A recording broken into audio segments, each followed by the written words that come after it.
And the hour has arrived. I'll call the meeting of the Agriculture Committee to order.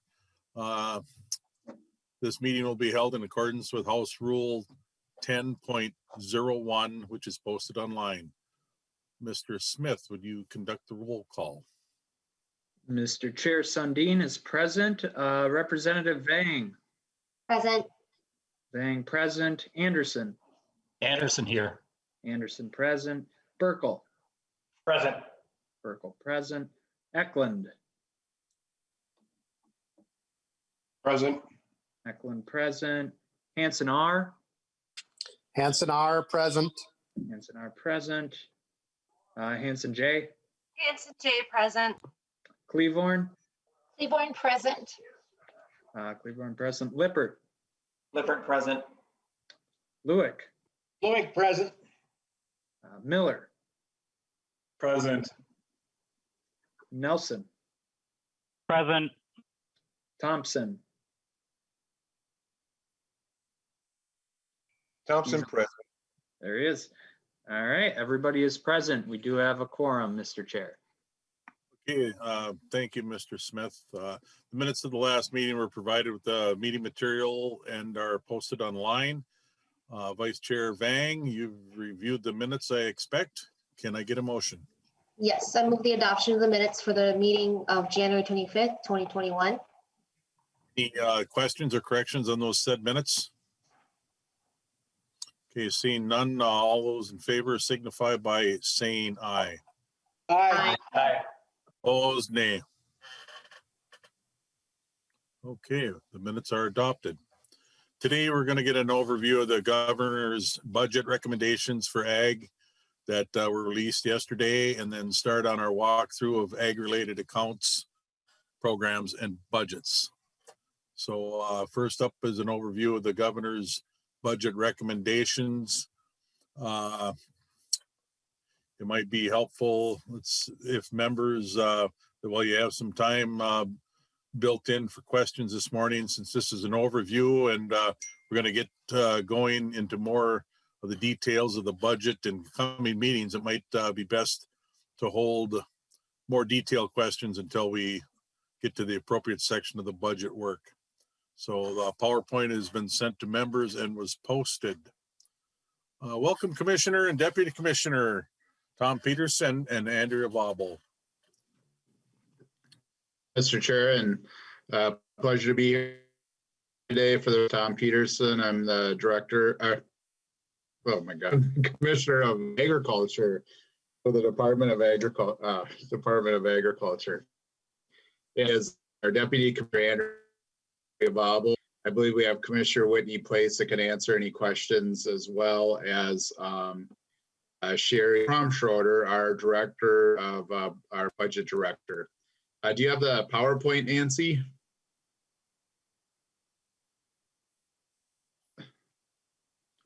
I'm just going to go through some real high level things on our budget. Just as we say, we'll be looking further committees go on a little deeper each section. And then Andrea will go through the recommendations and we'll be glad to take questions. So with that, go ahead to the next slide, Nancy. And just our mission, really hits the core of just a really, and I like it. It's our supply, the health of our environment, strength and our ag economy, and doing it equitably. Next slide. Just a quick overview too, keeping in mind that MDA has 496 employees that provide services and impact. We provide farm and food products in local, state, national, and international markets. We respond to disease and pests that threaten agricultural and natural resources. We inspect grocery stores and convenience stores, as well as dairy farms and processing plants. And we regulate feed mills and fertilizer plants, kind of some important pieces there. Next slide. We have two main areas of responsibility. We are the primary state agency responsible for protecting our state supply, a key player in protecting the state's natural resources, partnering with our other agencies. We are also the prime agency responsible for promoting and supporting the state's ag industry. And next slide. We carry our responsibilities out through 6 main program areas that you'll hear from a lot as the year goes on. The pesticide and fertilizer management division, the ag marketing and development division, where a lot of our grants come from, the plant protection division, which does a lot of everything from Christmas trees to hemp to wolf management, our dairy and meat inspection, which you're probably pretty familiar with, our food and feed safety, and then of course our lab and our all important lab that we have. Next slide, Nancy. Just a quick look at our ag sector in Minnesota, because I think it's important when you think about our ag budget of the governor's budget that was released yesterday. Our budget's about little less than half of 1% of the state's entire budget. But when you look at Minnesota as a whole in agriculture, we have 68,000 farms across the state. That is down, and that was as of 2019, down from 73,000 in the past 5-year census. Of course, we generate $112 billion of economic activity. And these next two, I think, are really important. $8.85 billion annual crop sector and $7.85 billion livestock sector. Those are really close. A lot of states don't always have that. Our states have, it goes back and forth sometimes, or is very close on any given year. And it's a nice balance that Minnesota has. Agriculture supports more than 430,000 jobs. And then always good to brag that we're #1 in turkeys and sugar beets, and #2 in hogs, dry beans, green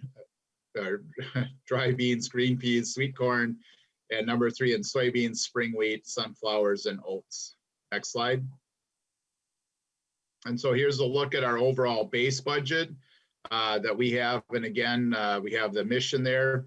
And then really look into our expenditures. 57% goes towards protection services. 32% goes towards promotion. So that would be grants and things like that too, and other activities that we do. And then we have 11% admin, and you can see the breakdown by divisions there. Next slide.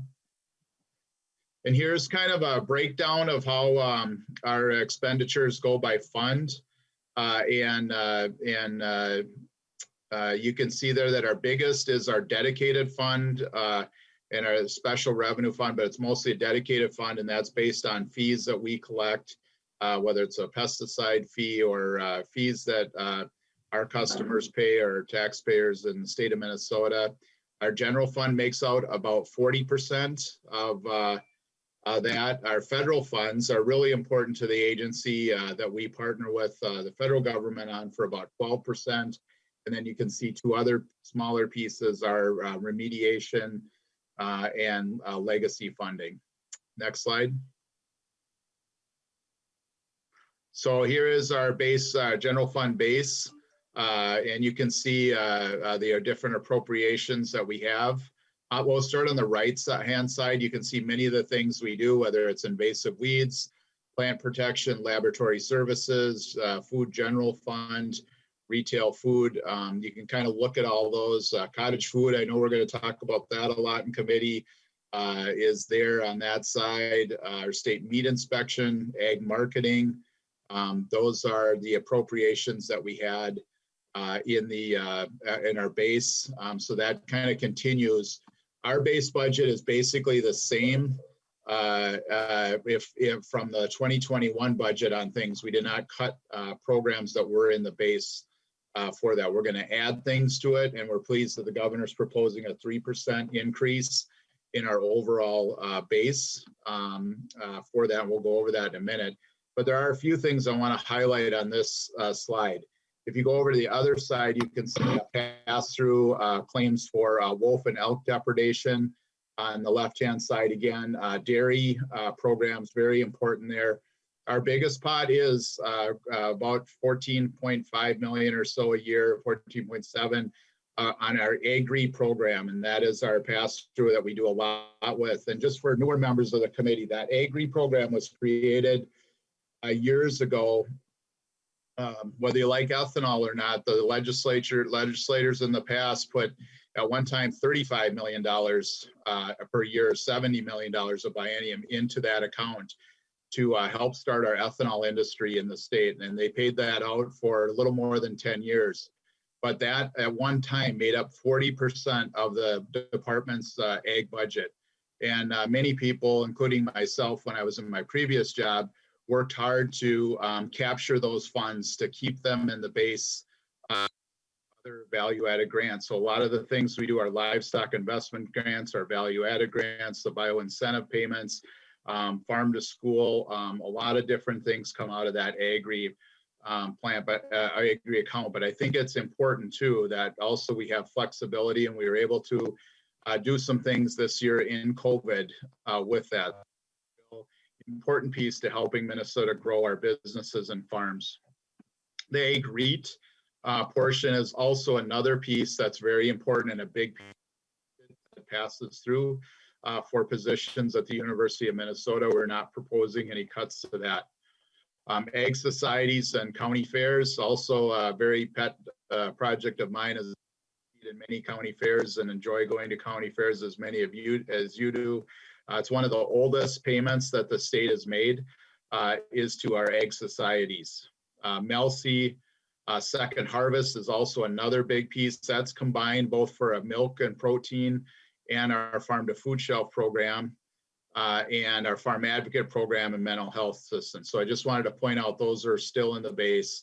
I will highlight though that that the legislature in the 2021 budget, the House and Senate and the administration, there were several pass-throughs that were one-timed, and so they were not continued in the base. And we do not have them currently in our budget, some of them. And I just want to highlight some of them because I think they're all worthwhile, and they're things that I think legislators, hope consider carrying bills on or work on in your bill. And those would be the Center for Rural Policy and Development, Green Seam, the Northern Crops Institute, the Turfgrass Council, the Livestock Breeders, which is smaller, and the Minnesota Horticulture Society. Those are things we'll be looking at for our supplemental bill too in February, but we wanted to have a discussion with the committees about those. So next page, next slide. Now I'm going to turn it over to Andrea, our Deputy Commissioner Bobble, to walk through our change items. Andrea Bobble, please. Commissioner. Thank you, Chair Sundin. Thank you all so much for being here. I'm so excited to talk about the budget recommendations for MDA and the governor's COVID-19 recovery budget. So I know that we've got limited time, so I will probably go through them pretty quickly, but feel free to let me know if you have any questions. So first of all, the governor is looking for an investment of $50,000 per year, an ongoing appropriation to fund our current rural mental health outreach programs. That includes our Minnesota Farm and Rural Helpline, which is our professional 24-hour confidential hotline we provide. We also added text and email service to that, and so we really want to keep that going. You also might be familiar with some of the Down on the Farm workshops or some of our suicide prevention seminars we've put on with some of our excellent partners. And we've certainly seen a lot of interest in that we have not been able to meet. So we're hoping to continue that ongoing outreach for rural mental health. And we'd like to make sure we have that ongoing to have some stability in those programs. Next slide. The governor is also looking for a general fund increase of $20,000 each year of the biennium for one more additional farm advocate. So we currently have a contract with 10 farm advocates across the state. It's been a wonderful program that we've had at the department, and they've been assisting farmers for over 20 years. We do feel like we could use an additional farm advocate, particularly in the Southwest area, if we could. In a typical year, farm advocates will assist over 200 farmers and their families, and we really want to make sure that they have all the support they need all around the state. They've been incredibly adaptive to the COVID world with going virtual, and we've been so grateful for them. And so we really want to have some additional support in that program. Next slide. Support for farm transition. So many of you might be aware of our Farm Link program. It's a platform that we have which connects retiring farmers and non-farming landowners with beginning and emerging farmers who are seeking land to farm. So we're looking for a one-time investment of $50,000 to really make that platform much more robust. So we heard throughout the last year when we were doing, the year before, when we were doing outreach meetings led by Assistant Commissioner Patrice Bailey about emerging farmers and what some of the barriers folks were facing. We heard a lot about access to land. And so FarmLink, I think, is a really good instrument that we have, but we really need some help beefing it up and making it more user-friendly. So we're hoping for a one-time investment in that program. We also are creating a 2-year pilot program that we'd like some investment into. It's $50,000 per year for what we're calling farmland access teams and to contract with farmland access coordinators. So again, as I talked about with just access to farmland, we're looking to model this after our dairy profitability teams, which we've had at the department for a long time. They're customized teams that really help each farmer work one-on-one with some of the folks who need help with legal or financial advice. We've heard a lot that emerging farmers need some help navigating all the different programs and issues that arise as you emerge into farming. So we wanted to start a pilot program that would allow the department to really help folks navigate as they come into farming. Next slide. We also are looking for an investment in a one-time investment of $100,000 into our international trade program. We have a really strong agricultural sector, as the commissioner mentioned, in Minnesota, but we really need to be looking and maintaining and also opening new markets. And one of those that's critical for our exports is the East Asia market. We found that in-country representation is key to market success, and one of those is Taiwan. We have a great relationship with Taiwan. We've had a number of missions, both inbound and outbound, with Taiwan. They've donated masks to the COVID-19 effort because of the strong relationship we have. But we find ourselves competing usually with other states and getting some of these markets. And so we really would like to have some in-country representation and hoping that this funding would help with that. Our trade team has also been very innovative in doing the virtual trade missions over the last year, and those have gone well. But we do find that being in person and building those relationships is really key, again, to market success. So we're hoping to have some additional dollars to help boost up some of the trade missions we can do when travel starts back up again. Governor's asking for a one-time appropriation of $50,000 in the first year to complete the development of our IT infrastructure for hemp licensing and managing data for our producers and processors. We actually have the application time is open right now until April 30th. So we have people actively applying both to be growers and processors. We also, as you'll see in here, licensees have grown to more than 500 since we started this program in 2016. So it's wildly popular. We're going to be using it to design and develop software to track the sampling and the testing data. And part of this too is that we have to work closely with USDA to get our hemp plan approved, and it has been approved. But in order to share this kind of data that's required under our plan with USDA, we need to have this infrastructure upgraded. So that's the reason for this ask.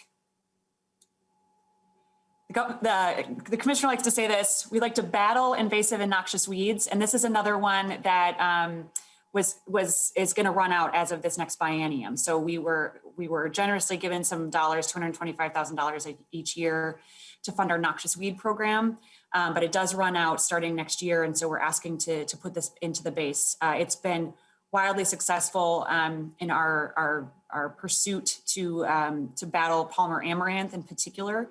The key to this program is it's really a critical partnership we have with local governments. So most of this dollars, it's all of the work we do with local governments for their weed law enforcement, for training, and then we really lead the eradication and management efforts with the local governments in our Noxious Weed Advisory Committee, who've been just essential to this work. We've done so well with some of these things. We really want to keep the momentum going. And so we are asking for an investment to keep the Noxious Weed program going and the work continuing. Next slide. The governor is asking for a one-time investment of $1 million in meat processing. This is a boost to our already existing value-added grant within AGRI, the program that the commissioner was talking about. It would go to support the startup, expansion, and modernization of meat processing across the state. COVID-19 has laid bare a lot of issues around the world, but certainly within the agriculture sector, we've seen the need for meat processing, the small to mid-scale And it was an issue before COVID hit, but certainly we realized the investment that needs to happen to really get what we need out on the landscape for meat processing. We're also asking for an investment of $110,000 in each year of the biennium to help with our meat inspection program. So with the new and expanded amount of meat processing occurring and the ones that we hope to have, that of course means more meat inspections that need to occur. The nice thing about this is we do have a cooperative agreement with USDA Food Safety Inspection Service, FSIS. And so whatever money the state will put in, the feds will match. So an investment of $110,000 will get us $220,000 for this program, which will be really helpful to maintain and then also increase the number of mandated inspections that we need to perform. Next slide. The governor is also asking to dedicate food licensing fees. So right now we have revenue generated from our food handler license and vending machine inspection fees. And as of right now, we get those and they go directly to the general fund. And then we have sort of a middle person that, being that it has to kind of get appropriated back to us. So it makes it a little bit unstable for us. It's hard for us to plan long-term about how to adapt to industry changes and how to improve our program services when we're unaware or not sure about what the funding levels are going to be. So what we're hoping to do is take the currently non-dedicated food handler license fees and put them into a dedicated fund, similar to what we do with some other programs we have at the agency. So that's a request from the governor's budget. Next slide. Back in 2019, the governor initiated the Governor's Council on Biofuels, and what he was asking was how to get the state to meet its petroleum replacement goals. This was really a follow-up to MnDOT's Pathways report, Pathways to Decarbonization of the Transportation Sector. And that report found that biofuels really were a key, amongst other things, to decarbonizing that sector. So the Governor's Council on Biofuels came up with a list of recommendations, and one of them really was aimed at the need to upgrade the infrastructure that's out there so that we're able to ensure that higher blends of biofuels are available all around the state. So the governor is proposing $2 million per year from the general fund through, again, AURI, to establish a biofuels infrastructure financial assistance program. And as part of that, we're going to establish, this is a mouthful, Biofuels Infrastructure Financial Assistance Program Advisory Committee to advise the commissioner on eligibility guidelines, program criteria, and how to leverage additional public or private dollars, whether that be from the feds or elsewhere. So we're excited about that one.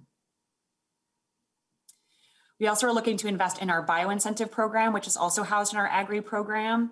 So as of right now, through AURI, we have $3.75 million appropriated to that program each year. We still are seeing that the payments or the requests for payments are greatly exceeding the available funds that we have. So this recommendation for an additional $750,000 per year will get a little bit at that, make some headway in that shortfall. So, but certainly there's more work to do, but the governor would like to make sure that we keep working at that shortfall and invest in this important program. The governor is also recommending a one-time general fund appropriation of $1 million in fiscal year 22 and 23 for our agricultural best management practices or Ag BMP loan program. So the Ag BMP loan program, we like to say it's kind of a sleeper program that does really well. It's really popular with counties particularly. It's an existing revolving loan fund that we just want to be able to increase the lending capacity we have right now. It is a program that provides low interest financing through their local lenders, and it's to farmers and rural landowners that aim to implement best management practices that prevent environmental pollution. It's particularly aimed at water quality, but we certainly are looking at more through a climate lens as well, and some of the climate best practices that can be put on the landscape. And so we think this program has been really successful, and we want to be able to have some additional capacity. As I said, it's really popular with local governments, particularly counties, and the request from those counties has exceeded the available funding by over $20 million. Next slide. The governor is also recommending a one-time general fund appropriation for a pilot program called the Climate Smart Farms Program project. It's $500,000. Many of you are familiar with our Minnesota Ag Water Quality Certification Program, which is a federal state partnership we have with USDA and EPA and private industry. It's really a first of its kind program that looks to address water quality in agricultural areas. But we wanted to take that and expand it a little bit into the climate space. So we wanted to have a climate smart endorsement, but we understand that there's going to be some, we need to help farmers get there. We also know that there's probably going to be some sort of marketplace or payment program in the future, but since we don't have anything now, we really see this as a limited term 5-year bridge payment program to help to be available to those who are certified through our Ag Water Quality Certification Program to obtain the climate smart endorsement through implementation of climate change mitigation practices. And next slide. As Tom talked about earlier, we are very proud of our world-class lab. A huge thank you to all of you who supported the bonding bill. We had an appropriation in there to make some much needed upgrades to the building that we do share with the Department of Health. And so we're so grateful for that. Thank you. We are asking for an ongoing general fund increase of $66,000 to our lab division to help finance capital equipment purchases. So generally these really expensive pieces of equipment are about 10 years of life, and we're well beyond 10 years for a number of them.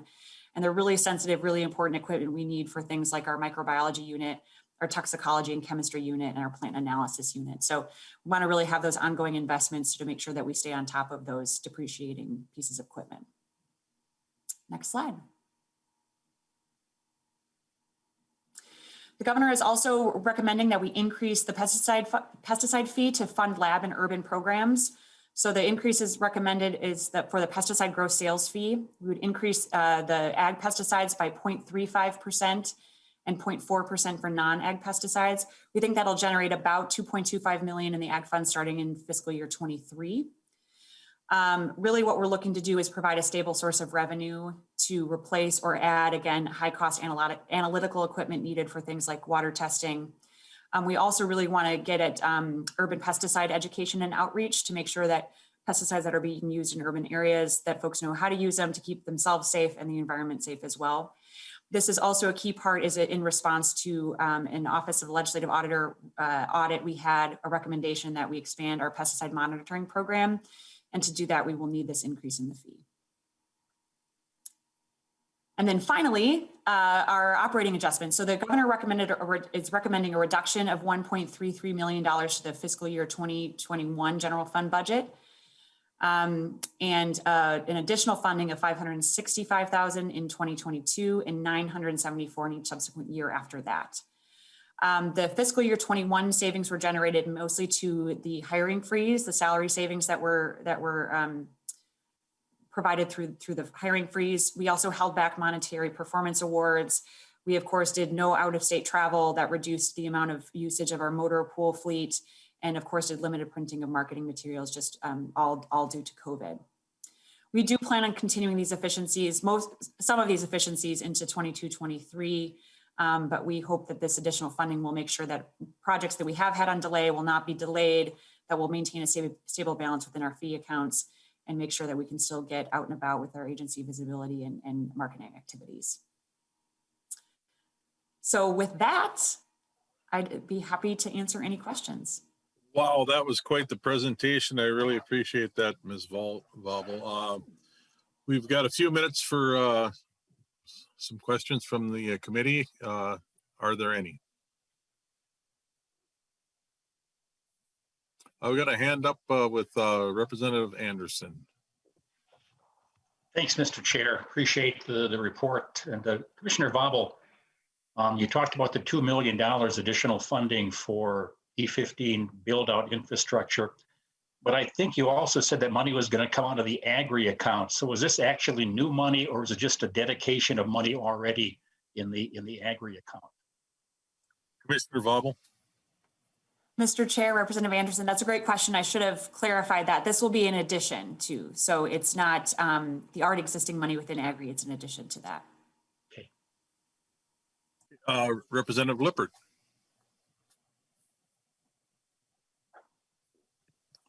Thank you, Mr. Chair. Thank you, Commissioner Peterson, Assistant Commissioner Vobel. So I'm curious about was pleased to see the additional allocation for the Ag DMP loan program and the Climate Smart Farms endorsement. I'm just curious if you could say more about how you envision allocating those funds. Just what your thoughts are about how those can be most quickly used, most effectively used. Mr. Vogel. Mr. Chair, Representative Lippert, thank you for the question. Yeah, I mean, I think really we're excited about those two programs for, and particularly the Climate Smart one. It will be part of the governor's sort of climate package amongst some of our other sister agencies. But I think we really are looking to just encourage and incentivize anybody who is looking to do some of these practices on their landscape. I think the pilot program, we're still kind of hammering out what that's going to look like. And hopefully because it's in the pilot stage, we'll learn a lot about how to do it over time. The Ag BMP loan program, we just have tons of requests from counties who are looking to do really great things, both for water quality and climate. So I don't think we'll have much trouble allocating or getting it out in a quick manner once we have it in hand. Did that answer your question? Thank you. Representative Yes. Lippert, is there a follow-up? Okay. Thank you, Mr. Chair. Thank you, Commissioner Marble. Yes, that's helpful. Just helpful context. Thank you. Thank you. Representative Lewick, please. Thank you, Mr. Chair and Commissioner and Assistant Commissioners. Question on moving or straightening out the dedicated food licensing fee thing. Do you need legislation to make sure that's permanent? I know we've had a history of having real shortfalls and finding enough people to fill those spots over the past 4 or 5 years. So I say, again, do you need some assistance there on legislation to make sure we get that into a dedicated, somewhat more protected fund? Commissioner Vogel. Mr. Chair, Representative Lewick, thank you so much for the question. Yes, we would. The legislative assistance would be really helpful to make sure that we can move those dollars from the general fund to the dedicated account, as we talked about, to make sure we have that stability that we referred to. Thank you. That's all I had, Mr. Chair. Thank you, Representative Lewick. We're running up against the clock a little bit, but Representative Hansen, please.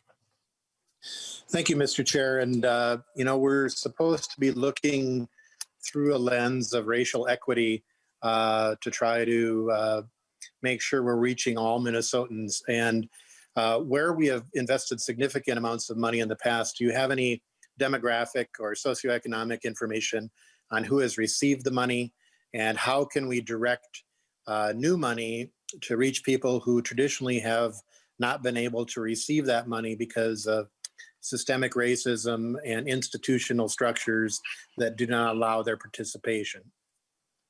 Commissioner Vogel.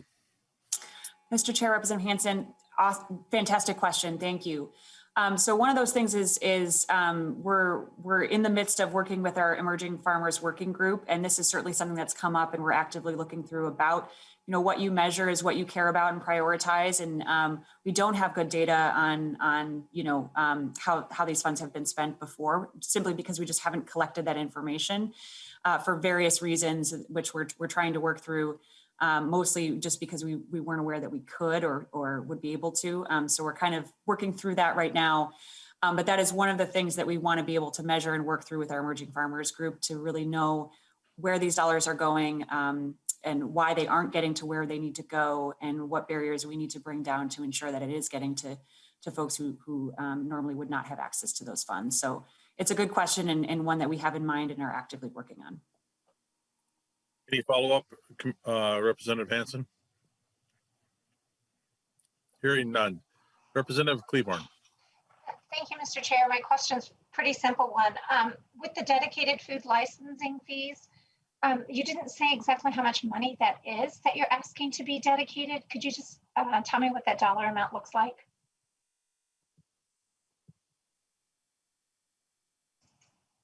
Mr. Chair, Representative Cleburne. Thank you. I'll have to double check on that. I think unless someone on our team has it off the top of their head, I don't have that number with me right now. I think it's about maybe 300,000. It's moving from the general fund to dedicated. So it's not new money, it's just moving. But I will get that exact number for you so that you have that. I should have had that on hand, sorry. Okay. Well, thank you, commissioners. I think that about wraps it up for that presentation today. I appreciate your time and your expertise. Thank you. Okay. Okay, before we get into passing of the budget, okay, here we go. We have our friends from AURI for a presentation for the next 45 minutes or so. Please proceed.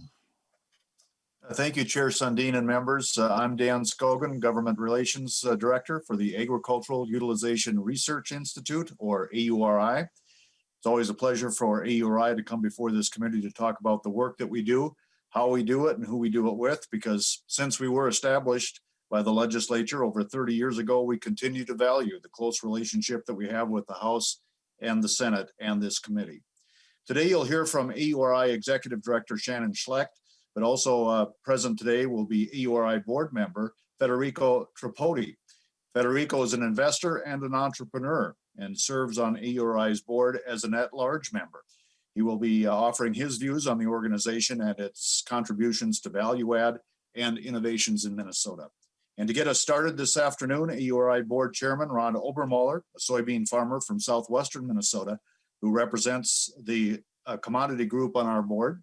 Ron is our longest serving board member at this time, and we'll have him discuss our mission and how our organization has evolved to remain effective while still meeting its statutory requirements. Shannon Schlecht will be sharing his screen so that we can see some of the slides that we presented today. And Ron, I'll turn it over to you. Thank you, Dan. Thank you. Mr. Obermoller, please welcome to the committee. Thank you, Chairman Sundin. Thank you, Chair, for letting us tell our story. We've always been proud of the organization, and I like to think we're moving forward and making progress every day. I don't know if you shared the screen yet, but I'll read our mission statement to start with. It's to foster long-term economic benefit for Minnesota through value-added agricultural products. This organization was originally funded and started by the Finance Committee on the state level in the 80s. Our job was to, put it bluntly, was to get rid of commodities, create markets for it, bring more value back, trying to get rid of the surplus at the time. And I think we've moved a lot. We've moved a lot of commodities over the years, a lot of our unique areas. We work with a lot of entrepreneurs. I guess you talked around the state to people, they keep saying that we're an economic engine for Minnesota. Very proud of the job we do, very proud of the people we have.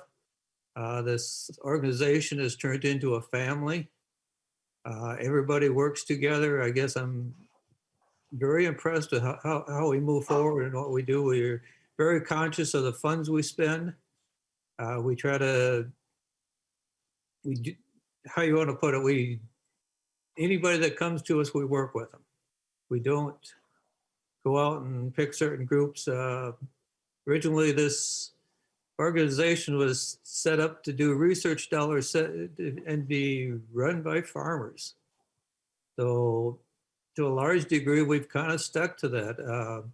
Our charter says that we will have two major commodity groups. So we have a Farm Bureau representative and a Farmers Union representative. It's part of the charter is 3 commodity groups. So we have, right now it's soybeans, wheat, and beef on the board.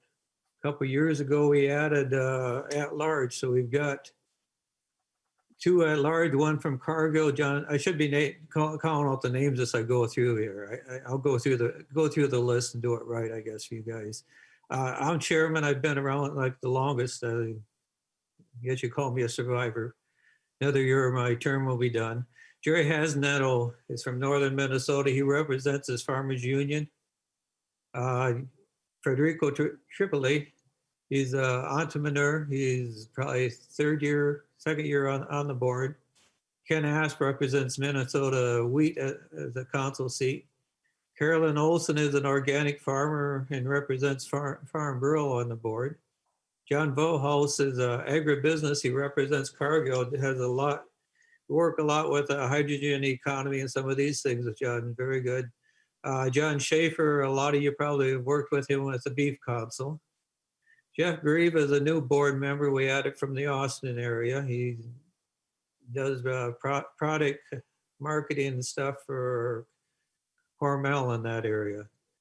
Gene Dornick, excuse me. We're going to get to meet him tomorrow. He was just appointed. Thank you, Mike, for joining our board. We kind of had fun talking to you last Thursday at our board meeting. We're going to rely on you for information, so pay attention. Eric Handicap, we just elected to the board. We're going to probably be meeting her a little bit better at a virtual board meeting also. Does a lot of stuff with organics. She gets into the carbon credit world. We're going to need to sneak into that part of the world to keep moving. One of the mantras we've always kind of used around AURI is we try to see around the corners. So we try to get people we can work with, who we can rely on to help educate us. We see carbon credits in that part of the world, something very important that's coming at us. And it's not that we're going to do a lot with it, probably. We don't have research dollars, but we have the ability to get people together. So if we can get people on the same page, and last thing we want to do is see the farmers left out and not get, the big corporations take the credit for the carbon credits and nothing come back to the farm. So kind of trying to cover a lot of ground, but we've got a lot of good people to get it done. Thanks, Ron. I think, Mr. Chair, we'll turn it over to Federico Tripodi. Thank you. Mr. Tripodi. Mr. Chair, representatives, good afternoon. My name is Federico Tripodi. I've been a board member for the last 2 years at AURI, and that has allowed me to learn a lot about the organization. I have worked for my whole career in food and agricultural technology, the last 20 years in the Midwest. And I moved from Missouri to Minnesota 5 years ago to be the CEO of a publicly traded company in the food and ag tech space here in Minneapolis. Today, in addition to being a board member at AURI, I own a plant-based protein company, and I am an investor and an entrepreneur, as Dan and Ron shared. What I believe, in my perspective, it's somewhat unique, having seen AURI in action for the last few years, and comparing that to my experience working in agricultural ecosystems across the world. I truly believe AURI is a competitive advantage to our state. Over the past 30 years, AURI has proven to be a muscle for our state, where we can stretch to develop our value-added agriculture with a very unique economic development objective in mind. AURI has research and commercialization capabilities, and it's been important for us to partner with the legislature, the Department of Agriculture, and other state agencies, and many, many countless organizations across our state to ensure that our rural economy and agricultural ecosystem stays at the cutting edge of profitability for our state. I believe that our mission is even more important now amid the many challenges that agricultural and rural ecosystems are likely to face in the coming 2 years. And Shannon and the organization have demonstrated in the past year a continued ability to adapt to a very changing environment, as we have all lived through, and to be very judicious in the management of the resources that we are allocated to maximize the impact in our economic and development. So I appreciate the time today, and I think you will hear a lot of great things about how Shannon has make sure we allocate the resources judicially and maximize impact. And the Secretary and Treasurer, I'm very happy with how the organization is doing just that. Thank you, Federico. And with that, Mr. Chair, I'll turn it over to our Executive Director, Shannon Schlecht. Thank you, Mr. Scogan. Shannon Schlecht, please. Very good. Thank you, Mr. Chair and members of the committee. It's my pleasure to provide an overview of the activities that AURI has undertaken and to advance the agricultural opportunities for the state of Minnesota. Just first of all, we really work on the post-harvest side of the ledger. So everything on the demand creation, utilization of the crops that are being produced here across the state. And we bucket those into four big areas. And I think that helps keep us on mission in terms of what our goal is as an organization in terms of creating that utilization and those new opportunities. And those are bio-based products, which is really around replacing petroleum ingredients into the various products that can be created using the agricultural crops that we grow here. Co-products, which are those secondary processing streams to put those into new uses. Food, obviously, is a pretty straightforward one, and then renewable energy that's being created from the crops that we are producing here within the state. And we just do that from an organizational structure standpoint with our staff that we have on board. And we have 31 full and part-time staff at AURI currently, and they are scattered throughout the entire state. We have our corporate office in Crookston, Minnesota. And then we have a very large footprint in Marshall with laboratory and technical capabilities with our meat and food lab there, our bio-based and renewable energy lab, our analytical chemistry lab, as well as our product evaluation and sensory lab, which just opened up last year. So that is where a lot of activity occurs from that standpoint. And then we have a co-products laboratory, which is really more of a pilot facility or a dirty lab, you could call it, in terms of working and creating with densification and dewatering and those different aspects. And then we do keep a physical footprint at the University of Minnesota St. Paul office as well. So we've got 4 footprints covering the state, and then about a third of our staff are virtual to get out and have those conversations and meetings and to cover as much territory as possible for the organization. And as you look at this is a 10-year history looking at the House districts and Senate districts of where we've had client activities. So that's client activities are just one segment of our work. And you can see that even though we're right in certain locations, we cover a lot of territory as an organization. And probably not a big surprise that a lot of our work is in the larger agricultural producing areas, but we still see interest and innovative ideas coming out from across the state. And have had activities in almost every corner of Minnesota. We're trying to advance the food and agricultural innovation idea.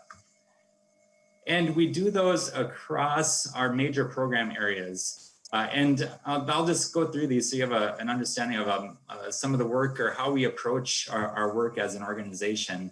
I'd say our bread and butter is really commercialization services. And that is that hands-on experience that we work with producers and entrepreneurs, businesses across the state to provide business development and feasibility analysis, those connections to resources and referrals, and then doing that hands-on side-by-side work with them in terms of going into our laboratory or having our scientific staff work on their products that they're shipping into our laboratories to really advance that product and process opportunity. And then we do public initiatives where we're looking, as Ron mentioned, seeing around corners around what are new areas that we need to help de-risk as an organization that might be an opportunity for the agricultural industry. So that's really that applied research and development of trying to create new resources, new information for our agricultural industry to utilize. And we've launched a new program a few years ago called the Ag Innovation Partnership Program. And that is a cost share program with other entities that is really, again, focused around creating public education and research reports that we can share with industry where there's some shared interest or collaborative interest in advancing an opportunity.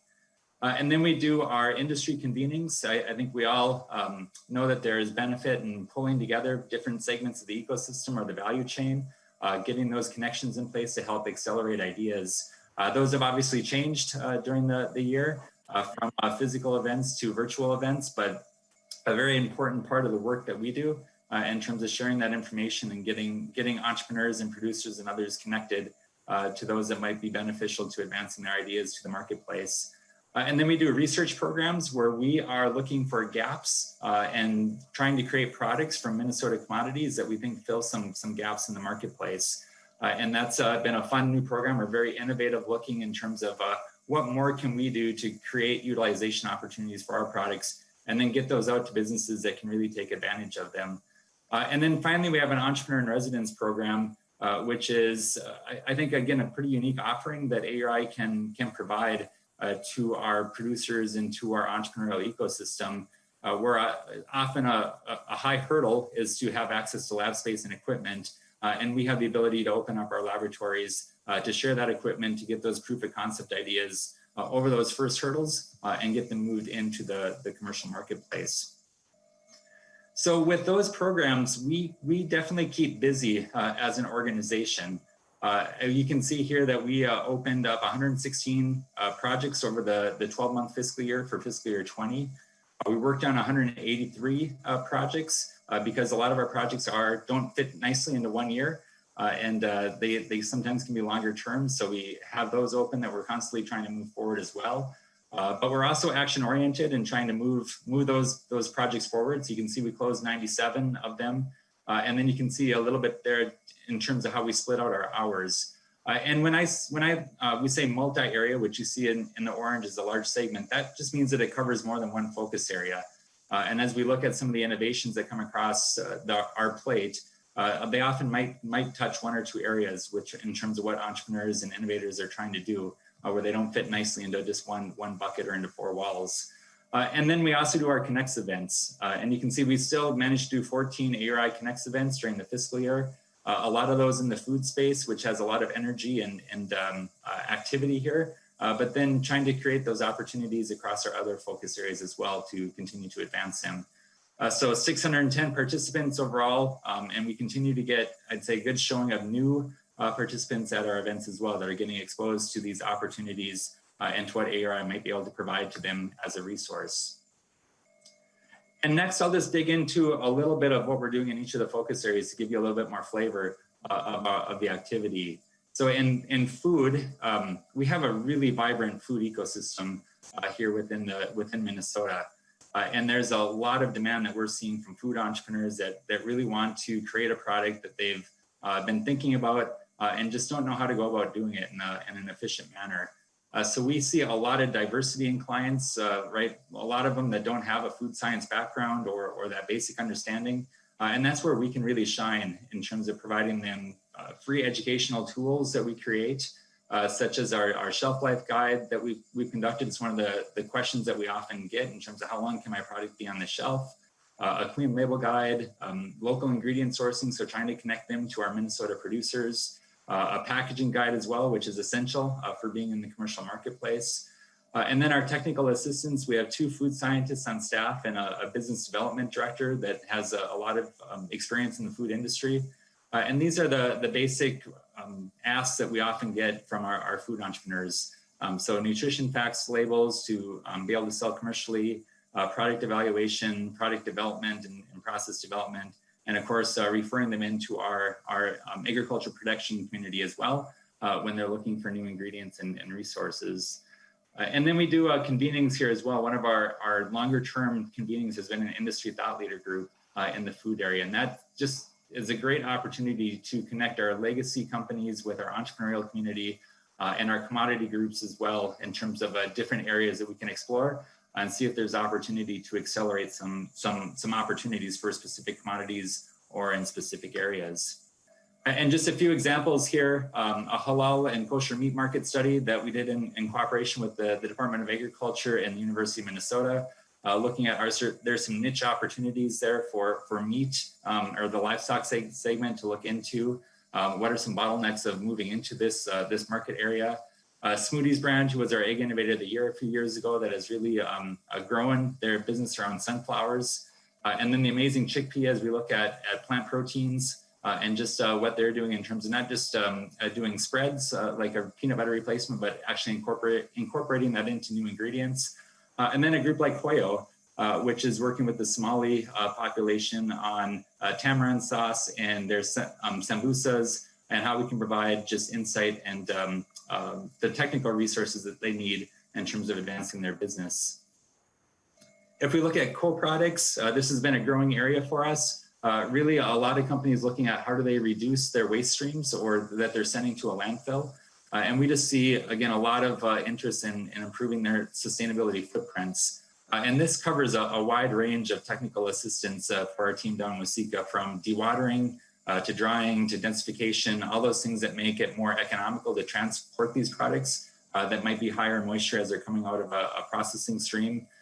We've got the new hemp decorticator, thanks to the bonding dollars that were provided a few years ago that can help advance our fiber opportunities in the hemp space. We're doing a lot more oilseed pressing on new and novel oilseeds that are being developed and looking at what are some end-use applications there. And then again, the regular product and process development. And a lot of interest in animal feeds that come through our co-products channel as well that we're seeing, and I'll mention those on the next slide. And then we did start a new thought leader group here as well, because we're seeing such demand and the ability again to connect our Minnesota businesses and look at ways that we can collaborate and move ideas together. So this was a food and egg processing waste thought leader group that has formed and meets on a regular basis to talk about opportunities and best practices. So as we look at some of our examples here, Milk Specialties Global was our Egg Innovator of the Year last year. They are a large supplier of dairy food ingredients as well as dairy products and food products as well. We've helped them help with some feed formulations and rumen bypass formulations that we're able to do with our research equipment we have to really benefit the dairy industry. A company like Purus that's very active in the protein isolation and concentrate stage. What can we do with the residues that result from that processing? Can we help create some opportunities?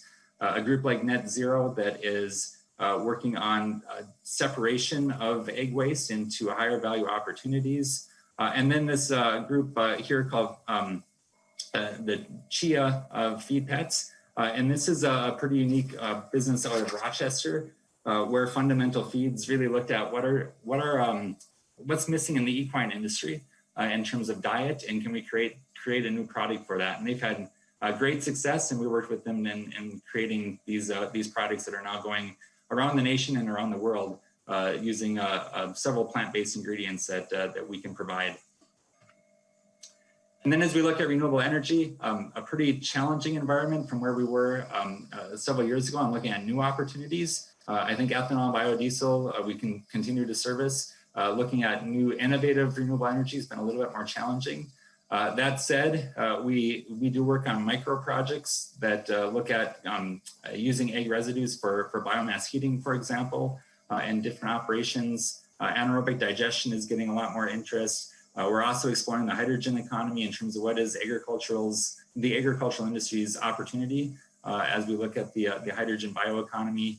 And then we have our AURI Connects events here again as well in terms of really digging in on anaerobic digestion and then advancing the renewable energy roundtable that we've been doing since 2006 to look at what are new ways that we can assist in the renewable energy efforts where Minnesota has been such a great leader.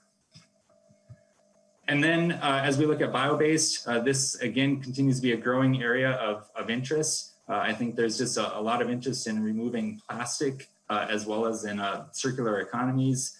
We've seen our project load here grow since my time at AURI, and we're doing more life cycle assessments to look at what is the footprint, feasibility analysis on new ideas, again, that technical insight that our team can provide. And last year we did organize a green build webinar under our Connects program, which was really looking at how do we use more agricultural bioproducts in the construction industry. And that was a really fascinating discussion around some of the opportunities that may exist there as companies look at greener buildings and opportunities. And just a couple examples here, New Starch Solutions, which is creating a starch-based packaging material that we've been working with on business development and technical assistance. The slide there as well on the highways is a continuation of our work on bio-based road sealants that we've been doing for several years and advancing that and de-risking that to potential users as they want to take a look at alternatives for road maintenance. And then our hemp report, which was released, which we've been working closely with several organizations, including the Department of Agriculture, to really advance the opportunities for growing a hemp industry here in Minnesota. So that's a little bit of what we've done in terms of some of our programs and projects in those focus areas. And what does that all lead to as an organization? So we look very closely at not just our action, but our impact when we're developing programs and providing service. And we survey our clients at the end of our projects and continuing into the future to see how did we assist them? Did we really move the needle in terms of creating opportunities for the agricultural industry? You can see here that over the last 5 years, We helped create or retain 606 jobs, according to input from our clients, help them de-risk that investment of new capital of 128 million. I'm quite proud of this next one, that we helped increase new gross sales of 322 million a year. So when you look at our allocation from the state, that's an 82-to-1 return in terms of how we're providing new economic activity for the egg industry. And then you can see here some future looking estimates as well that our clients have provided to us. And we also asked them to give us some qualitative input as well. And these are just, again, some examples of their service expectations and how we met them in terms of what they came to us for, and did we really help move the needle again in terms of advancing an opportunity for the egg industry. So you can see here business growth, success, connections, improvements, and needs in terms of some other ways that we're providing that service to producers, entrepreneurs, businesses here across the state to really create some new opportunities.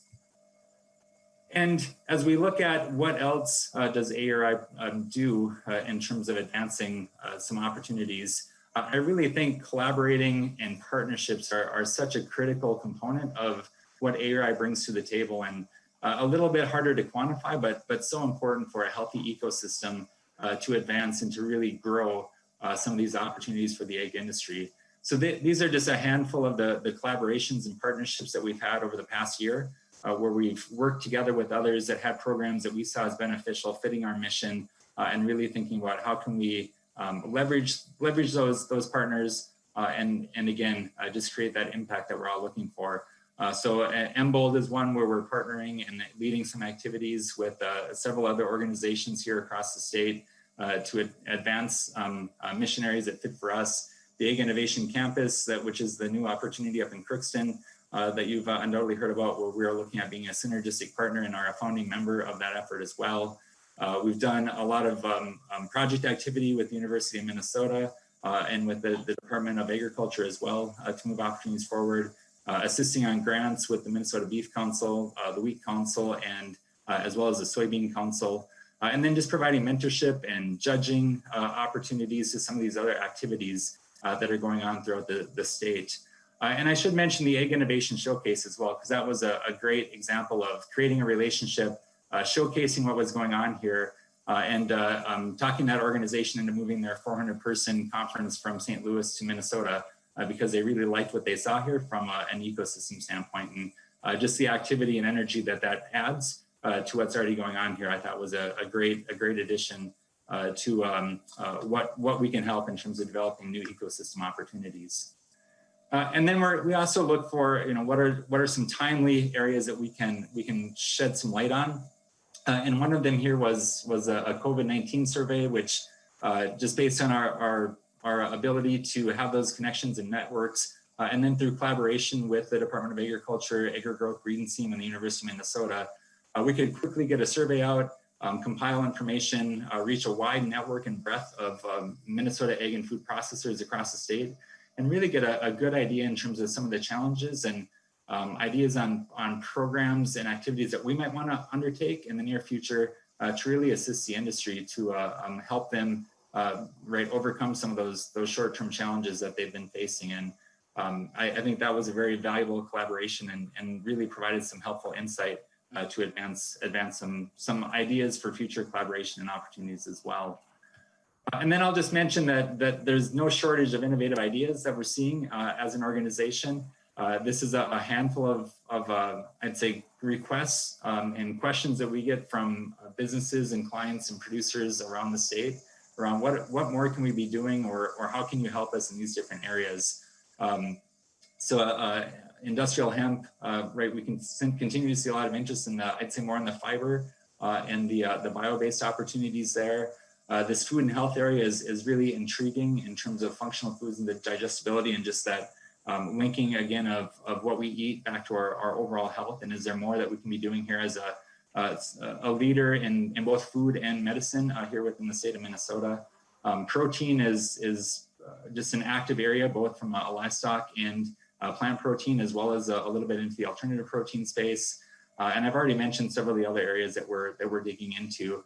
Aquaculture being a newer one, where we're seeing just a lot of interest in that space and ways that we can help de-risk and again, help move that opportunity forward. So with that, I'll just turn to financials here for us as an organization. You can see for fiscal year 20, we had roughly a $5 million budget on our revenue side. Of course, 3.9 of that coming from the state through appropriation. And we highly value that partnership and that funding that really allows us to enter into a lot of other activities and to leverage those dollars to advancing. I think you recall a few years ago, we implemented a fee-for-service program as well as one of the recommendations from the Office of Legislative Auditor.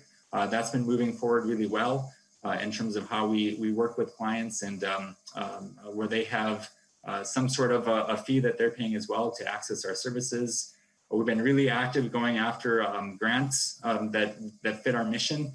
Finding those right grants that fit our mission is a bit of a challenge, but we're getting much better at that. And I think finding some new federal opportunities as well. And then we do have our royalties and sponsorships for different events that we're growing and advancing as our awareness and opportunities continue to grow there. And then you can see just from an expense standpoint where we're spending our dollars. Programs and services is really executing those programs. Program support is the part of the organization that really allows us to execute those programs. Operations are rent, insurance premiums, some of those other unique expenses that we have as an entity just based on how we operate. And then institutional advancement is our strategy development, our communications, and some of the PR work that we're doing there. You can see for this past year, we did have a net gain there of $333,000. I'll add that $270,000 of that went right back into assets. So really our net gain in terms of cash was about $60,000. But we previous year we did have a net loss, so they do balance out at the end of the day as well. Probably our biggest change, just as most organizations, and was mentioned earlier, just travel expenses really reduced overall, and we were able to save several dollars in different categories there. And then I'll just close that this is a great state for innovation. This is just a short map of all of the different activities that we've had as an organization in our 30 year of existence across the state of Minnesota. So you can see it's a lot of innovative minds and ideas that exist out there. And this isn't possible without your support and your partnership and collaboration. And with that, I'll turn it over to just Chairman Obermuller or Director Tripodi if they have any final comments as well before we open up for questions. Thank you, Shannon. Did a very good job. You can see we're busy. We're a nonprofit, so we do the best we can to make good investments of the people's money. Not sure where else to go from this, Shannon. Pretty cool. What do you got for thoughts? Mr. Tripodi. Mr. Chairman, representatives, I am amazed every time I hear Shannon speak by the breadth of the work that this organization can do. And what's behind the scenes is the partnership with a large number of entrepreneurs and small companies that are seeking to grow their sales and generate employment, with other organizations, many of which you saw in these slides, and with some of the largest Minnesota-based food and agricultural companies. And what's unique about AURI is that combination of that commercialization capability with on-the-ground research physical assets distributed across our state in the geographies where the innovation and where the growth needs to be happening. And that's quite unique to have that in an organization in a state like this. So as Shannon was speaking, I was thinking, if I had to write a formula, I'm a numbers person. If I had to write a formula for AURI, it would be something like the ability to connect the dots towards innovation. We have all these resources in our ecosystem, but they're spread out and they're difficult to identify for most. A strong capacity of partnership, and then that research capability. And when you put all that together, it's a unique capacity to have impact and create economic development and give us return on investment. So on behalf of all the board, I do want to appreciate all the support, financial and otherwise, that the state continues to give us, and thank you in advance for that as we enter these conversations. Thank you. Mr. Skogan, anything further for the program? Nothing from me, Chair, just to entertain any questions that the members might have. Terrific. To the committee members, any questions to the testifiers? Ginny Cleaborn, Representative Cleaborn, please. Thank you, Mr. Chair. My question is really simple. In the food space, so I saw the number of projects that you have worked on and how many projects have been completed. But I'm just curious, how many of those projects actually became products that are now available on the marketplace in the food space? Who would like to take that one? Sure, Mr. Chair, Representative Cleaborn. So I can't give you an exact number in terms of how many are on the marketplace, but most of our food clients and entrepreneurs that we work with are either working right through a farmer's market to have them present there, or working through some type of retail presence overall. So when I look at, like, for example, the amazing chickpea that I mentioned on the slide there, they are in several co-ops and in grocery stores. When I look at smoothies, they're into Coburn's, and they just got into Cub and are active on e-commerce as well. And I think that's another interesting change that we've seen for food entrepreneurs is you don't necessarily have to get into a store shelf. There's a lot of e-commerce opportunity for these clients as well. And that is one area that we've really been working to increase their knowledge and awareness around how do you navigate that aspect of it as well in terms of direct-to-consumer opportunities that maybe weren't as available several years ago. Thank you, Mr. Schlecht. Is there a follow-up? Representative Vang, please. Thank you, Mr. Chair. I just have a question about how do you guys select clients? What I understand is that clients who want service, they just pay a fee and then that's how it goes. And then do you guys see opportunities of growth in working with ethnic markets? Mr. Schlecht? Mr. Chair, Representative Vang. So in terms of us selecting clients, we talk to anyone who's referred to us and anyone that reaches out to us in terms of what can we provide to them. So a typical process for us would be to have a conversation with our business development director, and that we do that right, just free of charge to see what are they looking for, and is there an opportunity for us to provide a service. And I can guarantee that they will not go away empty-handed from that conversation. We'll either refer them into another resource that we're aware of, or we will scope out a project with them jointly to help meet their objectives. And often if it's a new client, we start out, I would say, small in terms of setting some key objectives and milestones where we work with them to overcome that. And that I think is a good way for us to approach those clients, because it gives us a way to get to know them and for them to get to know us in terms of capabilities and set some milestones as we go forward with them. So that is how we approach clients. And yeah, it is, I'd say I can't give you the exact number offhand, but we talk with a lot more businesses in the food space specifically that don't turn into projects because we're able to assist them without it needing to open anything with their needs. So we provide that service as well to get them going in the right direction. In terms of your second question on ethnic opportunities, we are actively working with I would say that looking at diversity, underserved communities in terms of what we can do further with serving entrepreneurs in that space. I think food is such a unique area because food is culture. And we're just seeing a lot of interest in new food opportunities. So we do work with some of the tribal communities, for example. I know we've worked with the different ethnic communities here as well in terms of trying to look at opportunities to scope our projects.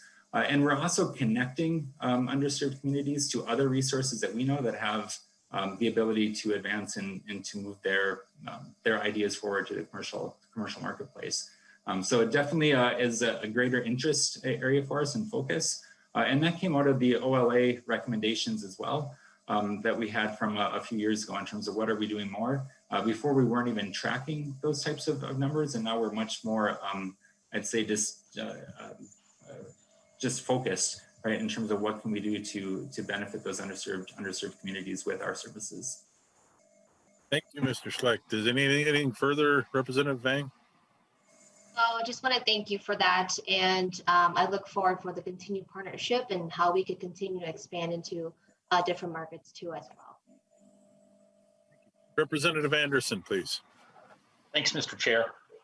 Question for Mr. Schlecht. I recall back a couple of years ago when you kind of instituted that fee for services. And just to clarify on your financials, the funds raised under that portion, is that just for clients out of state, or do you charge that also to clients in state?